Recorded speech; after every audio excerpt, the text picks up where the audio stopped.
This is LEGO Star Wars set 75339 with 802 pieces, 18 and up, the Death Star Trash Compactor diorama set, and I just did a build on it, and this is the review, so let's get into it. This set is loved by 90% and hated by the remaining 9%, and then that little 1% doesn't buy LEGO. So yeah. Here are the minifigures. I'm going to get into them first, so let's just do it. So here are Han and Luke, and I think LEGO actually did a really good job redesigning the Stormtrooper armor. And these two are actually exclusive to this set. The only actually exclusive parts about them are the torso and legs. But they have nice back printing. A little bit more detail right there on that grenade. Let me see if I can find a standard Stormtrooper.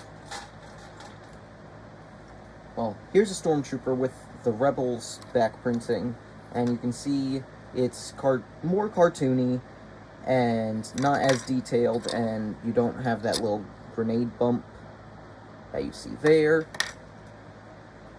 Here is a original Stormtrooper from, I think, 2007. As you can see, no grenade bump, and I think this is the actually the first one to ever do this.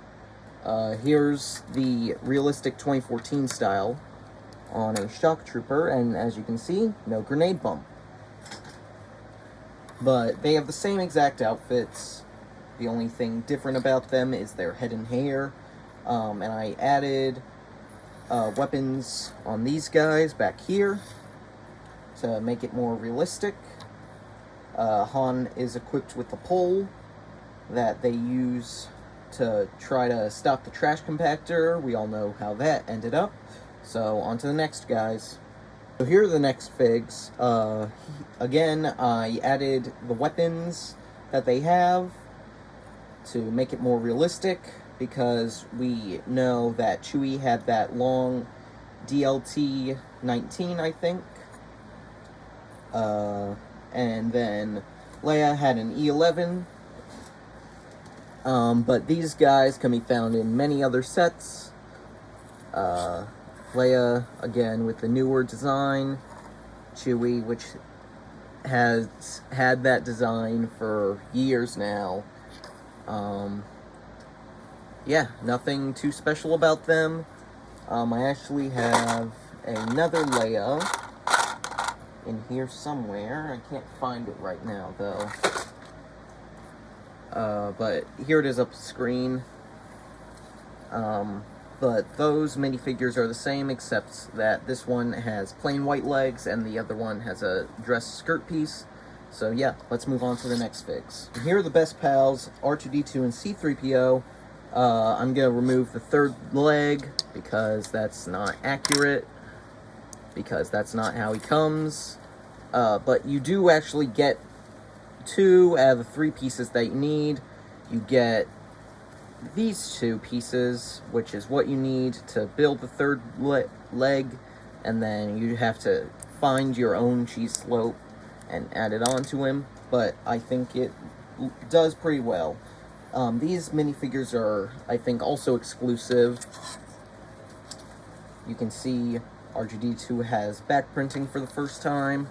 C-3PO has very, very good arm printing.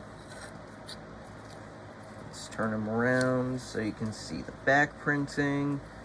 And I don't know if that was intentional or if that's just a mold from the injection molding. But again, very awesome, very detailed printing. This is actually my very first normal C-3PO. I did, again, get the one in the advent calendar, but it's just not the same, you know? So those are the main figures. Let's get on to the build itself. So let's bring this guy over here. And for a diorama set, it does have some play features where you can push these in, but that's mainly just for display. It does actually get caught sometimes, but quick fix, nothing too major. But you do have a bunch of scrap in there. Just some random bits and bobs. And the design for this is actually, number one, accurate, and number two, very well designed. Again, it just gets caught sometimes, but this is not supposed to be a playset. This is supposed to be, you move it and you leave it. You have a plaque up here with the LEGO Star Wars logo and a quote from Han Solo.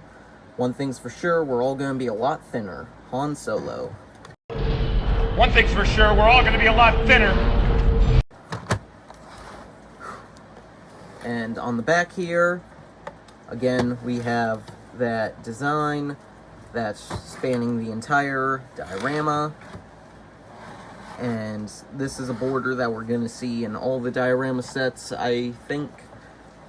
And you have that control panel, which actually should be lower, but that's what the set wanted me to do. So, yeah. The backside is pretty detailed.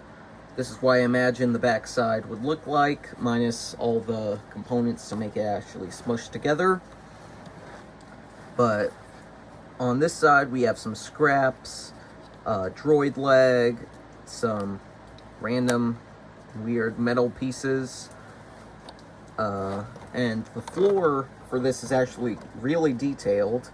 I had to push down every single little stud, but it does actually look really nice. I like how they transitioned from gray into the brown and trans black on both sides. And there you have that little sea monster, and this area in the middle is so you can put Luke there like he's being dragged down by the monster creature. We still don't know what that thing is after all these years, but there you go. Or you could just have him sit there as the walls close in, and it buries him, which is a nice feature. LEGO needs to be putting out more I can't think of the word. It's up on screen. Things like this. More things that require more ingenuity. Inventive things like this, where it's a diorama, but you still have the ability to smush it in, and it looks very plain, like this, but if you put it like this, it actually looks like it's part of the movie, but in LEGO. LEGO has been, I can say this because LEGO doesn't watch my videos. Actually, I'm pretty sure nobody watches my videos at this point, but LEGO has been going off the deep end and not being able to get back up with ideas.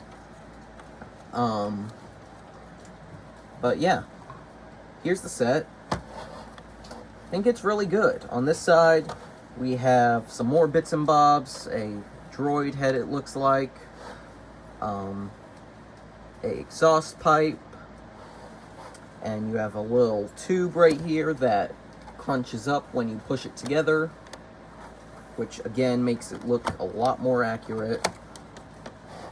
And you can just put the minifigures in there, and yeah, it's a very good set.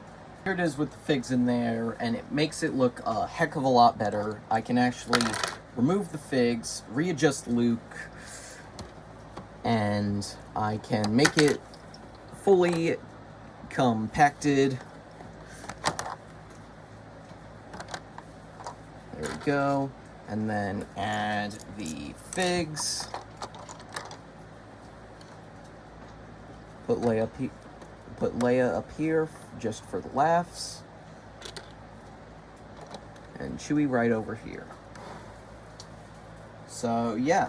And then you can also put the droids back here, just like they are in the actual movie. There's just enough room for both of them. and I think this is a really good diorama set, but for the price, it could have been better. I'm gonna leave it at that because, again, even though LEGO doesn't watch my things and nobody even watches my things anymore, I still don't want to go all hate on LEGO because LEGO has been there with me since the day I was born. I've been playing LEGO since I was playing with LEGO since I was a little kid, and I just can't do that to them. I can't go full hate, but I can't lie. So this is actually a pretty good set. Could have been better for the price, but I get why they put it at that price because, number one, it's a diorama of a very, very fan favorite scene, and number two, the exclusive minifigures and all that, and three, inflation, and LEGO has been bumping up their prices anyways, so it makes sense. But that's all I got for today. I also did a review on this Hot Wheels LEGO car on my main channel. On my main channel. This is my main channel. This was on my TikTok. And yeah, it's already up. And yeah, I'll see you guys in the next one. Bye.